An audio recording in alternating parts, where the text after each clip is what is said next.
Son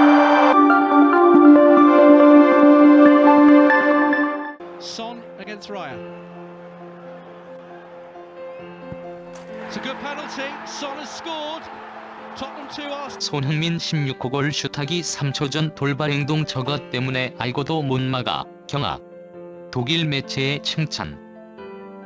EPL 최고의 선방 능력을 가진 골키퍼조차 손흥민의 슈팅을 막을 수 없었다. 손흥민의 16호 골이 터지면서 득점 랭킹 1위 홀란드를 다시 추격하는 발판을 마련하자 토트넘 호스퍼 스타디움은 손흥민 응원가로 미쳐 날뛰자 승리를 확신한 아스널의 아르테타 감독의 얼굴은 사색으로 변하기 시작했습니다.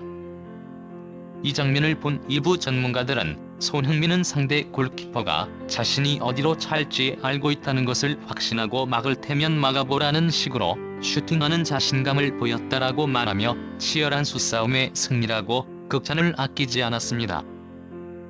이날 경기의 손흥민 맹활약과 경기를 자세히 알아보겠습니다. 토트넘은 28일 영국 런던의 토트넘 호스퍼 스타디움에서 열린 2023에서 2024 시즌 프리미어리그 35라운드 아스널과 맞대결에서 손흥민의 추격골에도 불구하고 아쉽게 2대3으로 패습니다. 아스널은 이 경기에 앞서 열렸던 24일 2023에서 2024 시즌 프리미어리그 29라운드 첼시와 맞대결에서 5대0 대승하면서 좋은 분위기를 이어갔지만 토트넘은 뉴캐슬전 대패로 인해서 4위 에스턴 빌라에게도 밀려 현재 5위의 랭크 분위기를 반전시키기 위해 반드시 북런던 더비를 승리해야 하는 상황이었습니다. 토트넘은 이날 선발진으로 손흥민을 원톱으로 내세우고 오른쪽에 클루셉스키, 좌측에 베르너, 그리고 손흥민, 이 아래의 공격형 미드필더로 매디슨, 좌우의 수비형 미드필더로 호이비에르와 벤탄쿠르를 투입했습니다. 아스널은 직전 경기였던 첼시전을 치른 후 4일 만에 토트넘과의 경기를 하지만 토트넘은 무려 2주를 쉬고 경기에 임해 현지 전문가들은 체력에서 우위에 있는 토트넘이 전반전을 0대0으로 마친다면 후반전에 훨씬 유리한 상황에 임할 수 있다라고 말했습니다. 토트넘은 이 같은 이점을 의식하고 전반전에 상당히 타이트한 압박을 하면서 전반전 초반에 점유율을 65%까지 늘리는 기염을 토했습니다.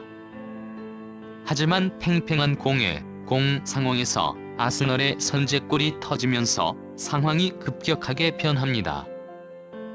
전반 14분경 아스널의 코너킥 상황에서 호이비에르가 걷어낸다고 헤딩한 것이 그대로 맞고 토트넘 골대 안으로 공이 들어가며 자책골로 이어지고 맙니다.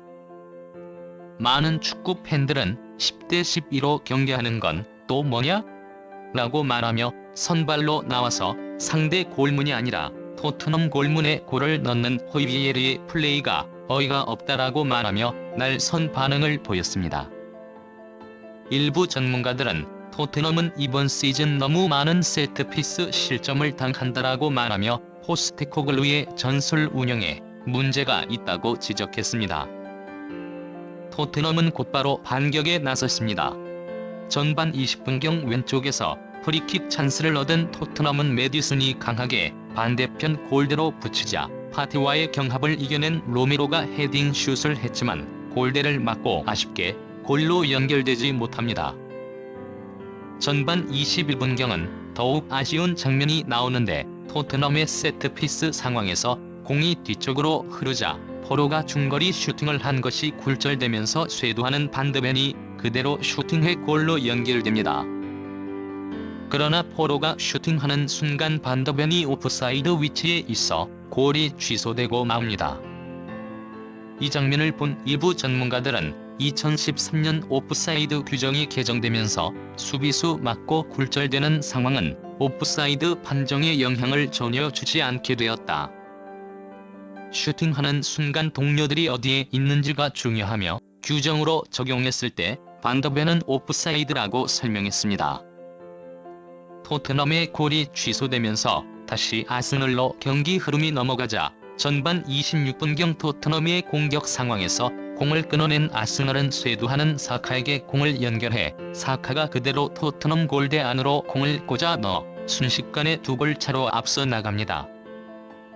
이 장면을 본 일부 전문가들은 왼쪽 벤 데이비스가 큰 실수를 했다라고 말하며 이 상황에서 사카는 왼발이 주발이기 때문에 사카가 슛을 하기 위해 공간을 만들기 위해 치고 나올 것을 예상했어야 하는데 반대쪽 오른발을 마크하느라 사카에게 슈팅각을 내줬다라고 말했습니다. 하지만 전반 34분경 또다시 아스널의 코너킥 찬스에서 토트넘은 실점하고 맙니다. 많은 축구 팬들은 세트피스로 2골을 반복해서 먹는다는 것은 포스테코글로의 수비 전술이 아마추어 같다는 것을 증명한다고 지적했습니다. 전반전에만 3골을 얻어맞은 토트넘의 경기를 본 일각에서는 아니나 다를까 손흥민의 부진함이 빼야 한다라고 주장하기 시작했는데, 이 주장에 대해 일부 팬들은 손흥민이 못하는 게 아니라 손흥민을 원톱으로 세워놓고 그에게 패스하는 주변 동료들이 1대1 상황에서 아스널 선수들에게 모두 패하고 있는 게 문제라고 목소리를 높였습니다. 일부 전문가들 역시 수비 조직력에서 아스널이 토트넘을 완전히 압도하고 있다라고 말하며 그 와중에서 상대 페널티 박스 안에서 공을 빼앗아 동료에게 전달하는 것을 원톱 공격수인 손흥민이 하고 있다. 이런 장면은 미드필더나 좌우 윙어들이 해서 중앙에 있는 손흥민에게 패스해야 하는데 역할이 역전된 상황이다라고 말했습니다. 이들은 또한 손흥민이 메디슨에게 패스를 넣어주는데 아스널은 EPL 최고의 골 결정력을 가진 손흥민을 집중 마크하며 수비백을 세우고 있다. 이 마크를 벗겨낼 수 있도록 동료들이 주변에서 공간을 만들고 움직여줘야 하는데 토트넘 선수들이 아스널 선수들과 1대1 경합에서 거의 모두 지고 있어 아스널은 손흥민을 집중적으로 막기 쉬워지며 이런 식으로 고립되는 것이라고 지적했습니다. 이 분석을 접한 일부 팬들 역시 아스널을 보니까 사카를 지원하는 동료들의 수준이 토트넘에 비해 월등하다. 아스널과 맞붙으니 메디슨은 아스널 후보 축에도 들지 못할 정도로 실력이 형편없고 좌우 윙어들도 아스널에 가면 후보 정도밖에 되지 않는 선수들이라 이런 선수들과 손흥민이 뭘 할 수 있겠느냐? 라고 한탄했습니다. 후반전 들어가면서 토트넘은 벤탄쿠르를 빼고 파페 사르, 이어 메디슨을 빼고 비수마를 넣고 마지막에는 히셜리송을 넣어 손흥민을 왼쪽으로 돌리면서 후반전에 들어온 선수들이 차이를 만들어내기 시작했습니다. 후반 64분경 아스널의 라야 골키퍼가 실수로 최전방까지 올라가 상대를 마크하던 로메로에게 패스를 주고 이것을 로메로가 그대로 꽂아 넣어 2대3이 됩니다. 이 장면을 본 많은 축구 팬들은 최전방에 볼이 투입되지도 않고 양쪽 윙어들이 상대를 제대로 압박조차 하지 않아 손흥민이 고립되니까 보다 못한 로메로가 올라오는 것을 저 정도로 미드필더와 양쪽 윙어가 엉망진창이라고 맹비난을 퍼붓습니다. 후반 90분경 벤 데이비스가 PK를 얻어내자 손흥민은 이것을 왼쪽 상단에 그대로 꽂아 넣으며 2대3을 만드는데 일부 전문가들은 손흥민은 총 6번의 페널티킥 중 단 한 번만 가운데로 차고 모두 왼쪽으로 찼다. 이 데이터를 알고 있는 골키퍼 라야는 방향을 잡아 점프했지만 골키퍼가 절대 닿을 수 없는 위치. 그리고 엄청난 속도의 슈팅으로 막을 테면 막아봐라는 식의 자신감 있는 슈팅은 압권이라고 설명했습니다. 손흥민의 이런 맹활약에도 불구하고 토트넘은 결국 아스널에게 한 골차로 패 승점 3점을 가져오는데 실패하고 맙니다. 이 경기를 지켜본 몇몇 전문가들은 손흥민이 16호 골을 터뜨리면서 다시 득점왕 경쟁에 뛰어들 수 있게 되었다고 말했습니다. 하지만 일각에서는 이제 6경기 남았고 1위와 무려 4골이나 차이가 나는데 무슨 득점왕 경쟁이냐? 라고 일축하는 것도 사실입니다. 하지만 또 다른 전문가들은 손흥민이 득점왕을 차지할 때도 14경기를 앞두고 1위는 살라, 손흥민은 득점 랭킹 9위에 있었다.